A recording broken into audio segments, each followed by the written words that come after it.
Pembelajaran tentang infak dan syodaqoh. Assalamualaikum warahmatullahi wabarakatuh.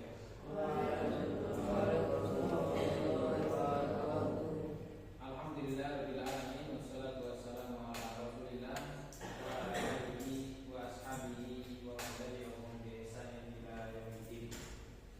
Para siswa sekalian, rahimani wa rahimakumullah. Selamat pagi. Sabahul khair. Bagaimana kabar semuanya?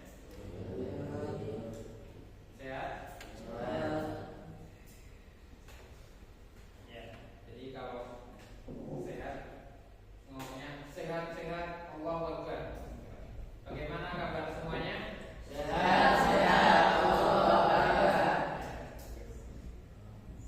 Semoga lebih semangat ya.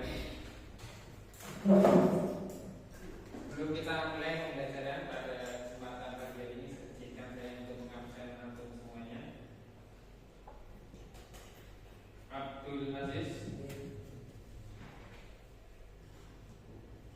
Ahmad Nabijul, Ahmad, Rita, Hamdan, Iksan, Haidar, Fadil, Yahya, Nufai, Solahuddin, Usama, Zahid.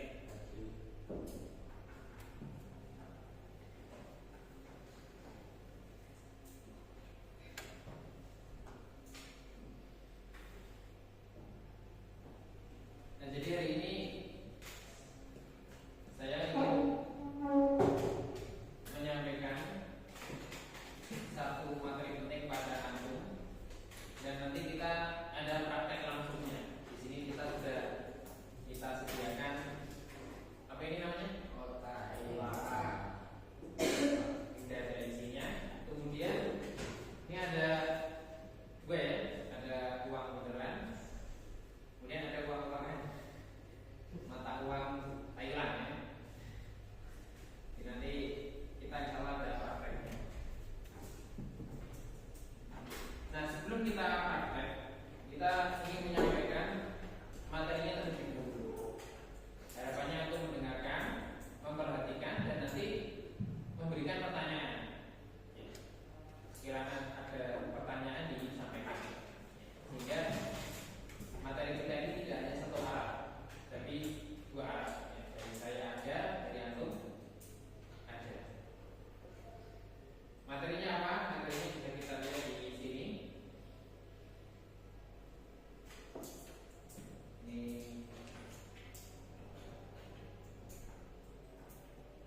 kelihatan ya.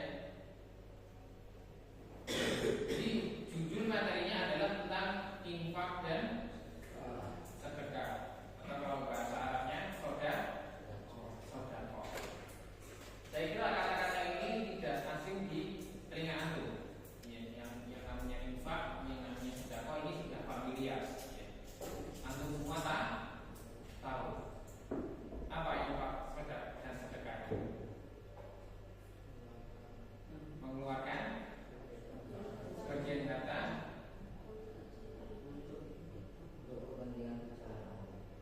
untuk kepentingan di jalan Allah. Infak fi sabilillah. Jadi infak dan sedekah, membiasakan diri berinfak sebagai wujud ketaatan kepada Allah. Yang kedua, wujud empati kepada sesama. Jadi kalau orang infak itu dia ada dua pokok yang menjadi pendorongnya. Yang pertama, ini bentuk ketaatan kepada Allah. Allah memerintahkan kita untuk bersedekah. Kemudian yang kedua, empati. Kita sebagai makhluk sosial, kalau bahasa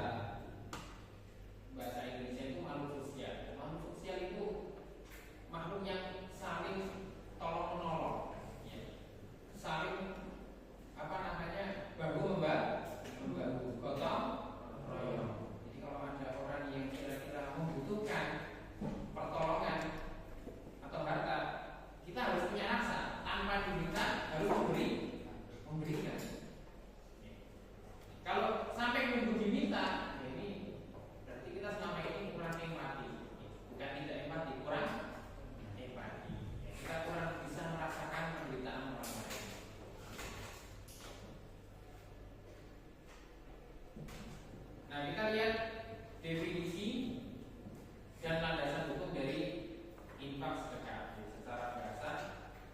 Infak itu dari kata anfaqa yunfiqu, nafakotan.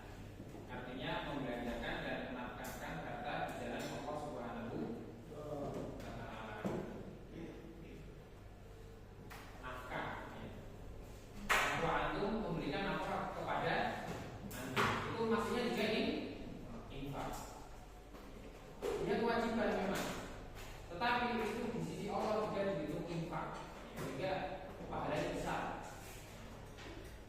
Jadi kalau ada orang tua beli itu salah. Kenapa salah? Itu pertama anaknya sendiri.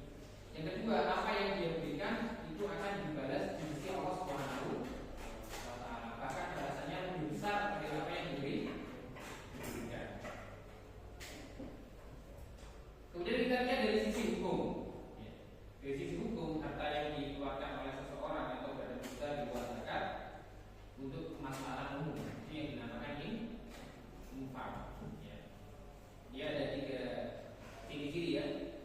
Yang pertama bersifat sukarela, jadi tidak ada istilahnya, tidak ada kewajiban, tidak memiliki batas nisab seperti zakat. Dia tidak usah menunggu kaya atau menunggu kaya banget. Kalau kita mampu memberikan, maka itu sudah bisa infak. Kemudian dapat diberikan kapan saja. Orang infak itu mau malam, mau pagi, yang mau ketika senang susah itu masuk dalam infak.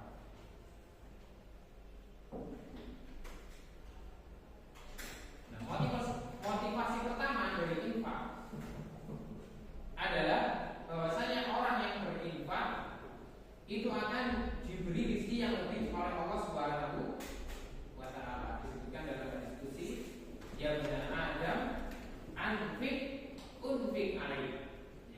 Wahai anak Adam, kamu itu infak, kamu itu sedekah. Niscaya Allah akan memberikan sedekah kepadamu. Manusia ketika memberikan sedekah itu terbatas. Dia tidak bisa sempurna sedekah.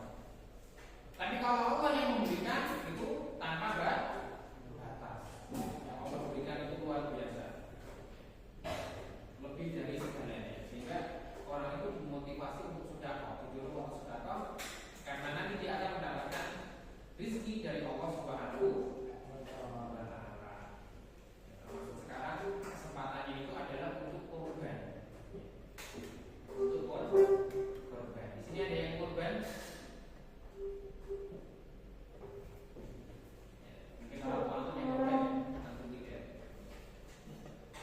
Kemudian yang kedua, infak itu melindungi seseorang dari api neraka. Jadi kalau kita sedekah itu bisa melindungi kita dari neraka. Tentunya kita semua ingin berlindung dari neraka. Kita setiap kali berdoa, Allahumma inna nas'aluka al-jannata wa na'udzubika minan nar. Ya Allah, kami mohon kepadamu surga dan berlindung kepadamu dari api neraka. Selain berdoa, kita juga bisa bilang sedekah. Di dalam hadis disebutkan fattaqun nar walau bisyikki tamrah. Jadi lindungilah kalian dari neraka dengan memberikan sepotong kurma, sebiji kurma itu, sebiji kurma. Kita bisa membayangkan luar biasa ya, satu biji kurma itu bisa melindungi kita dari neraka. Jadi kalau saya berikan 1 kilo kurma, aku masuk pedus, aku malah 1 konten. Makanya kita itu jarang beli kurma. Ada yang pernah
sekian dulu uangnya.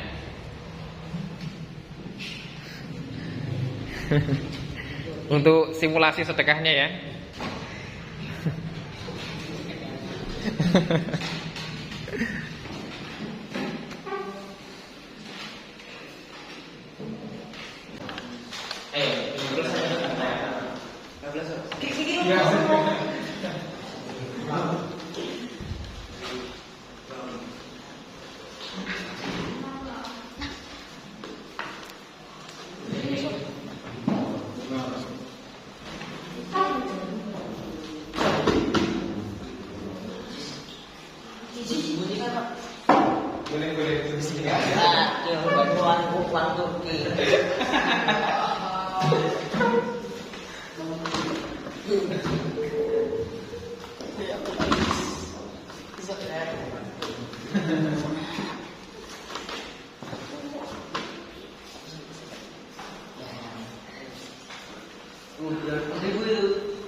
Jadi sudah selesai alhamdulillah.